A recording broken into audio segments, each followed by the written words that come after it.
In a few days, local volunteers will travel to Kentucky for the second time to help those devastated by recent tornadoes that killed dozens of people. Christelle Coomway joins us live in the newsroom to tell us more about the effort. Christelle. Well, Ashley, the Cascade Relief Team is no stranger to helping out in times of need. These volunteers responded here to the historic wildfires Oregon saw last year. Now, thanks to donations and grants, the nonprofit responds to natural disasters beyond Oregon to help communities clean up and provide necessities for survivors. When devastation strikes, the Cascade Relief Team offers a lifeline. And we do our best to take a survivor full circle. So from the moment they lost their home or their dwelling to getting back in their new home or dwelling in a new place. Marc Brooks started the nonprofit following the devastating 2020 wildfires in Oregon to help local communities clean up and rebuild. I think it's one of those things to where the mission leads to those who need the most help. 2 weeks ago, the mission led them here, tornado-ravaged Kentucky. It was like nothing I've ever seen before. And he had seen a lot.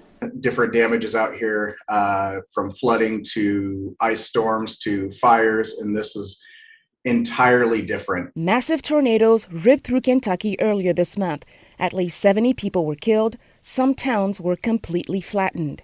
The Cascade Relief Team found opportunities to assist in Dawson Springs in the western part of Kentucky. One of the interesting things that we brought is just pure knowledge from doing this before. Many people didn't know that they had disaster relief assistance through the form of DSNAP, which is, food benefits for natural disaster survivors, and then unemployment. After a week there, the team is now back in Oregon, but that's not the end of the mission. But when we go back, we're going to be looking to help tie the resource centers together. And dozens more will be on hand this time around to accomplish that goal. Having a team of all survivors helps as well, because their hearts are with the hearts of the people who just lost. Extending a lifeline to other communities in need. Being able to say, hey, this is Dawn, this is Melanie, this is so-and-so who's a fire survivor from Oregon, to a tornado survivor, they can connect on a different level.